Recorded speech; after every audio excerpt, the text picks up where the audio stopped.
You Bharat, हर वक्त सच के साथ। नमस्कार, आप देख रहे हैं यू भारत और आपके साथ मैं हूं निशा। बुलेटिन की शुरुआत करेंगे, उससे पहले एक नजर सुर्खियों पर।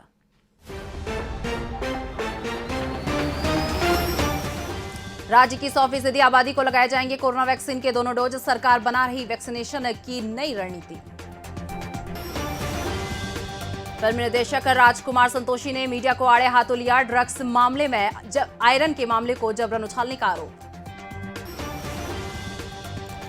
प्रदेश में पेंशनर्स को डीए और एरियर नहीं देने पर कांग्रेस ने जताई नाराजगी। पेंशनर की दीपावली काली करने का लगाया आरोप। भोपाल में जगह जगह सड़कों की खुदाई से जनता त्रस्त, नहीं मान रही केबल और पाइपलाइन डालने वाली एजेंसियां। भाई दूज का त्योहार हर्षोल्लास के साथ मनाया गया। चित्रान समाज ने की घरों और मंदिरों में भगवान चित्रगुप्त के साथ कमल दवात की पूजा।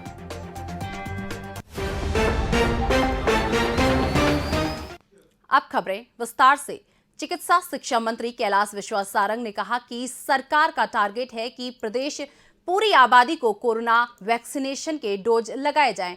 भोपाल में उन्होंने पत्रकारों से कहा कि इसके लिए नई रणनीति बनाई जा रही है। कमलनाथ द्वारा बुलाई जाने वाली बैठक को लेकर मंत्री ने कहा, कमलनाथ अपनी कुर्सी बचाने के लिए इस तरह की प्रक्रिया को अपना रहे हैं। बैठक से कुछ नहीं होने वाला है। 15 महीने जो आपने पाप किए हैं उसका प्रायश्चित करना पड़ेगा। उन्होंने आरोप लगाया कि कांग्रेस सरकार ने मध्य प्रदेश को 15 महीने पीछे कर दिया है। रैगांव में कमलनाथ के आभार व्यक्त करने पर उन्होंने कहा कि वे भी वहां जाएं जहां कांग्रेस बुरी तरीके से हारी है। कमलनाथ जनता का सामना करें। दिग्विजय के पीएम को लेकर किए गए ट्वीट पर भी सारंग ने हमला किया और कहा कि दिग्विजय सिंह ने सेना का अपमान किया है। देखिए, हमारा पूरा प्रयास है कि हम 100% जो हमारा टारगेट सेगमेंट है उसको दोनों डोज लगाएं और उसके लिए हमें नित्य नए जो भी प्रयोग करने होते हैं वो हम प्रयोग कर रहे हैं और वो हमारे सफल भी हो रहे हैं। अभी तक मध्य प्रदेश में 7 करोड़ 13 लाख लोगों को हम वैक्सीनेट कर चुके हैं। ये एक बड़ा फिगर है, परंतु ये बात भी सही है कि बहुत सारे हितग्राहियों ने सेकेंड डोज नहीं लगवाया है। इसीलिए हमारी पूरा प्रयास है कि हम लोगों को सेकेंड डोज लगवाएं और उसको लेकर हम नई रणनीति बनाकर ये सुनिश्चित कर रहे हैं कि समय से सबको सेकेंड डोज लग जाए। देखिए, हम पूरी तरह से हर स्थिति पर अपनी दृष्टि रखे हुए हैं। थर्ड वेव ना आए, ये हमारा पूरी तरह प्रयास है और इसीलिए वैक्सीनेशन को लेकर हम बहुत तेजी से काम कर रहे हैं। हम ये भी सुनिश्चित कर रहे हैं कि हम कोरोना टेस्ट में भी कोई कमी ना करें। ये बात सही है कि हम सबको पूरी तरह से इस बात को सुनिश्चित करना है कि ये संक्रमण फिर से ना फैले। फिल्म निर्माता और निर्देशक राजकुमार संतोषी ने बॉलीवुड का रिश्ता ड्रग्स के साथ जोड़ने पर नाराजगी जताई। उन्होंने अप्रत्यक्ष रूप से आरोप लगाया कि मीडिया सस्ती लोकप्रियता और टीआरपी के लिए ड्रग्स को लेकर बॉलीवुड को निशाना बना रहा है। एक फिल्म की शूटिंग के सिलसिले में भोपाल आए संतोषी पत्रकारों से चर्चा कर रहे थे। उन्होंने कहा कि आप लोग सिर्फ जो बड़े स्टार्स होते हैं उन्हीं को हाईलाइट करते हैं। आर्यन शाहरुख खान का बेटा था, इसी वजह से मीडिया ने उसको हाईलाइट किया। बाकी लोगों का तो नाम तक नहीं लिया गया। उन्होंने बॉलीवुड में ड्रग्स लेने का प्रचलन होने से साफ इनकार किया है। नाम होता है उन्हीं का नाम जुड़ेगा, कोई गलती किसी का नाम ही नहीं उसका नाम कैसे जुड़ेगा बताइए आप। मैं नहीं समझता हूँ कि पूरी फिल्म इंडस्ट्री में ऐसी कोई बात है। आप एक जो नाम होता है ना पॉपुलर नाम, अभी शाहरुख खान का बेटा है, बाकी 2 के नाम तो कोई बात नहीं करते हैं। हेडलाइन कहाँ आता है? 2-3 और भी थे ना उसमें, आप लोगों ने उनका नाम हेडलाइन में दिया है? किसी ने फोटो छापा उनका? आप ही बताइए, आपको भी फोकस किसको चाहिए? तो स्टार चाहिए, उसी का नाम जुड़ना चाहते हैं और फिर आप कहते हैं कि बॉलीवुड है। तो बॉलीवुड के अलावा भी बहुत बड़ा वुड है। मतलब फिल्म इंडस्ट्री जो है छोटा सा एक हिस्सा है वगैरह, ऐसी कोई बात नहीं है। कांग्रेस ने प्रदेश के 4.5 लाख पेंशनरों को डीए और एरियर्स न दिए जाने की घोर आलोचना की है। पार्टी के मीडिया विभाग के उपाध्यक्ष भूपेंद्र गुप्ता ने कहा कि ऊंट के मुंह में जीरे जैसी राहत की खबरें बड़ा चढ़ाकर प्रचारित करने वाली सरकारों से 4.5 लाख पेंशनरों की दिवाली पर डीए नहीं देने का कारण बताने को कहा। उन्होंने कहा कि महंगाई के दौर में पेंशनरों का गुजारा नहीं हो पा रहा। सरकार को विचार करना चाहिए कि 250 रुपये लीटर का खाने का तेल और 150 रुपये की दाल का बोझ एक पेंशनर कैसे उठा सकता है। आकस्मिक बीमारी और जरूरतें ही उसे खोखला कर देती हैं। गुप्ता ने कहा कि हजारों लोगों की पेंशन इतनी कम है कि इससे रोजाना का खर्च भी अस्त व्यस्त हो जाता है। कर्मचारी को 16 के स्थान पर 8 महंगाई भत्ता का भुगतान नवंबर 2021 से देने की घोषणा की, किंतु पेंशनरों को महंगाई राहत के मामले में राज्य पुनर्गठन अधिनियम 2000 की धारा 49 के अंतर्गत छत्तीसगढ़ राज्य से सहमति के नाम पर पेंशनर्स के आदेश जारी नहीं किए गए। अगर सरकार की मंशा पेंशनरों को महंगाई राहत राशि भुगतान करने की होती तो छत्तीसगढ़ राज्य को देने वाली राशि आरक्षित कर आदेश जारी किए जा सकते थे। सरकार धारा 49 का हवाला देकर पेंशनरों को जाल में उलझाने की कोशिश कर इन बुजुर्ग लोगों के साथ अन्याय कर रही है। गुप्ता ने कहा कि कांग्रेस मांग करती है कि तत्काल पेंशनरों को सरकार बढ़े हुए डीए की घोषणा करे, एरियर्स के साथ उसका भुगतान करे, अन्यथा कांग्रेस पार्टी पेंशनर्स के मुद्दे को लेकर सरकार के खिलाफ जनमत तैयार करे। 4 लाख पेंशनर्स का डीए और उसके एरियर्स को सरकार दबाए बैठी है, उसे तत्काल जारी किया जाना चाहिए। धारा राज्य पुनर्गठन आयोग की धारा 49 की आड़ लेकर ऐसे लोगों को जिन्हें आज पैसे की या डीए की ज़्यादा ज़रूरत है, पेंशनर्स की पेंशन ही कितनी है, जो 5वें वेतन आयोग में रिटायर हो गए हैं, उनकी पेंशन तो जो है इतनी भी नहीं है कि उसमें वो अपना जीवन यापन कर सकें, आजीविका ठीक से चला सकें। ऐसे लोगों को सरकार परेशान करके अनुचित काम कर रही है। तत्काल उन्हें जो है इनकी डीए और एरियर्स जारी करना चाहिए। और सरकार की अगर मंशा है पैसा देने की तो सरकार जो है छत्तीसगढ़ सरकार की के फंड को आरक्षित करके भी ये काम कर सकती है, लेकिन उसकी नीयत साफ होनी चाहिए। बारिश में बदहाल और गड्ढेदार हुई सड़कों को सुधारने के लिए सरकार जनता से टैक्स के रूप में मिला पैसा पानी की तरह बहा रही है, लेकिन उसकी नाक के नीचे भोपाल में टेलीफोन, केबल, सीवेज की लाइन और पानी की पाइपलाइन डालने वाली विभिन्न एजेंसियां धड़ल्ले से सड़कों की अंश खुदाई करने में जुटी है। इससे जितनी जर्जर सड़कों की मरम्मत नहीं हो पा रही है, उससे ज्यादा सड़कें खोदकर उनकी शक्ल बिगाड़ी जा रही है। इन दिनों शहर के कोटरा, सुल्तानाबाद में आराधना नगर में एक निजी कंपनी के करिंदे टेलीकॉम केबल के लिए सड़क खोद रहे हैं। इसकी शिकायत करने के बावजूद क्षेत्रीय एएसडीएम और पुलिस थाना के अधिकारी मौन हैं और इस मुद्दे पर बात करने पर कोई प्रतिक्रिया नहीं दे रहे हैं। सड़क खुदाई चालू रहने से स्थानीय नागरिक त्रस्त हैं और उन्हें कई परेशानियों का सामना करना पड़ रहा है, लेकिन उनकी कहीं सुनवाई नहीं हो रही। भाजपा प्रदेश अध्यक्ष विष्णु दत्त शर्मा ने प्रदेश भाजपा कार्यालय में पत्रकारों से चर्चा करते हुए कहा कि राष्ट्रीय कार्य समिति की बैठक राजधानी भोपाल में कल वर्चुअली आयोजित की जाएगी। इसमें प्रदेश और राष्ट्रीय संगठन के पदाधिकारी भोपाल और दिल्ली से वर्चुअली जुड़ेंगे। इसमें 10 लोग भोपाल से और 11 लोग दिल्ली से जुड़ेंगे। बैठक का शुभारंभ राष्ट्रीय अध्यक्ष जेपी नड्डा के उद्बोधन के साथ होगा, वहीं समापन पीएम नरेंद्र मोदी के उद्बोधन के साथ किया जाएगा। बैठक में शोक प्रस्ताव लाया जाएगा और आगामी चुनाव तथा अन्य विषयों पर चर्चा की जाएगी।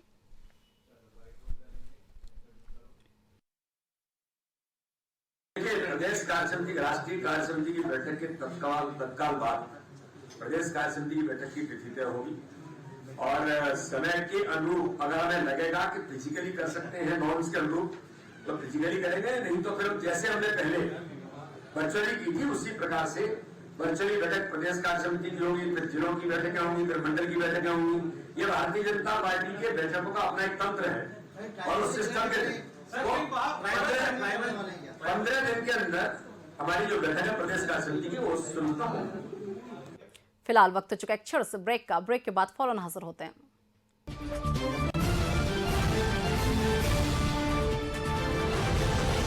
हम हैं यू भारत, हर वक्त सच के साथ। आवश्यकता है मध्य प्रदेश छत्तीसगढ़ राज्य के सभी जिला और विधानसभा मुख्यालयों पर संवाददाता प्रतिनिधि नियुक्त करना है। इच्छुक संपर्क करें। पत्रकारिता के क्षेत्र में कार्यरतों को प्राथमिकता दी जाएगी। संपर्क करें 8226001266 और 9425011755 और 8982046067। अधिक जानकारी के लिए आप हमारी वेबसाइट विजिट कर सकते हैं www.ubharattv.com और आप हमें ईमेल भी कर सकते हैं news@ubharattv.com। सनसनी नहीं, सिर्फ सरोकार, विश्वसनीयता के साथ सटीक खबरें, हर मुद्दे की पड़ताल, हर मुद्दे पर नजर, चप्पे चप्पे की खबर, सरकार से करेंगे सवाल, बनेंगे जनता की आवाज। हम हैं यू भारत, हर वक्त सच के साथ।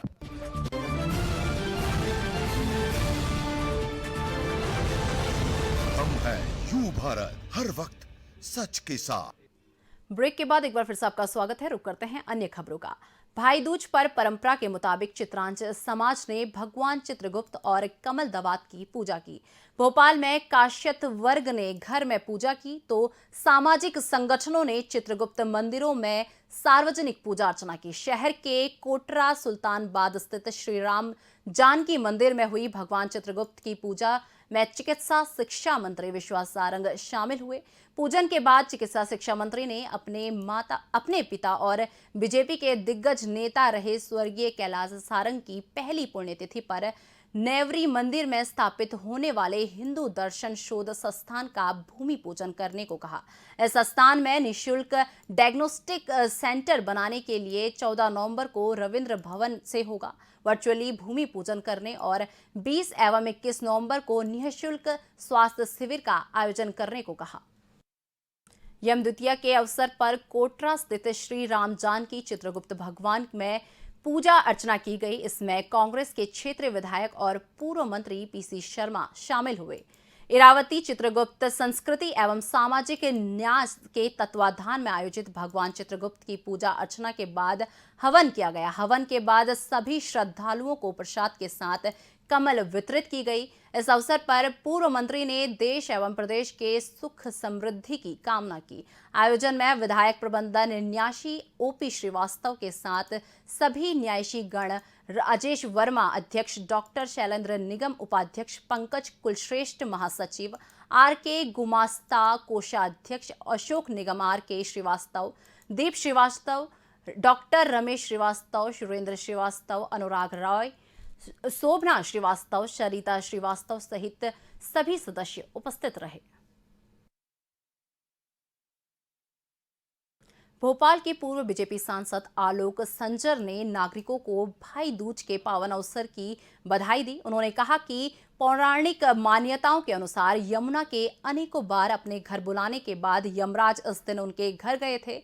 अपने भाई के आने की खुशी में यमुना ने यमराज के लिए तरह तरह के पकवानों का भोजन कराया और तिलक लगाकर उनके खुशहाल जीवन की कामना की थी।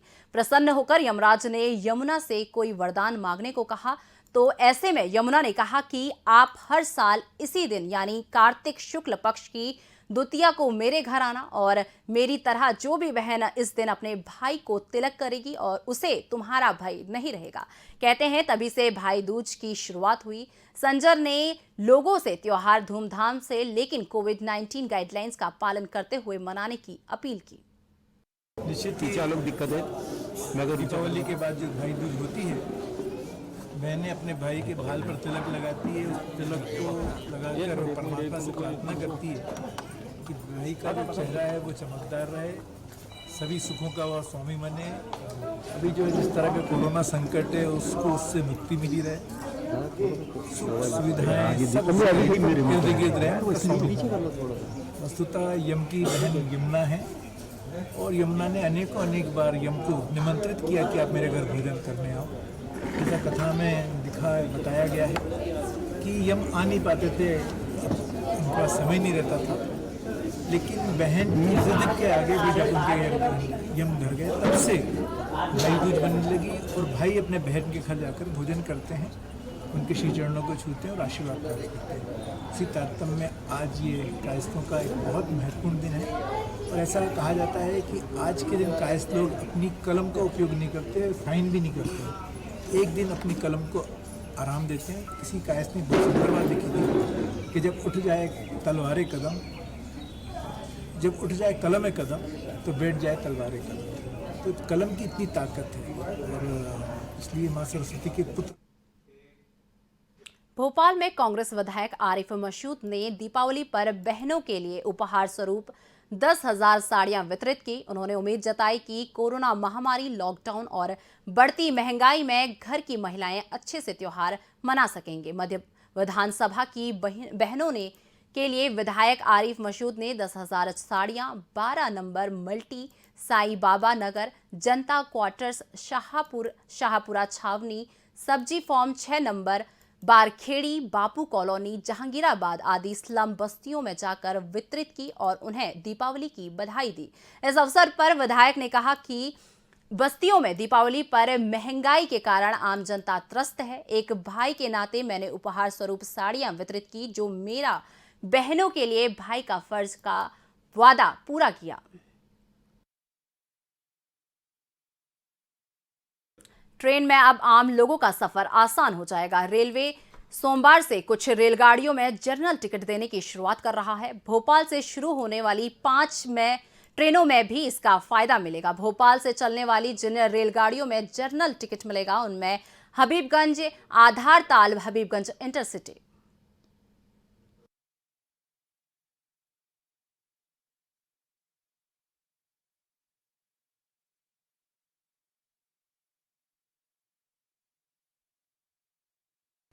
फिलहाल इस बुलेटिन में बस इतना ही। मुझे दीजिए इजाजत। नमस्कार।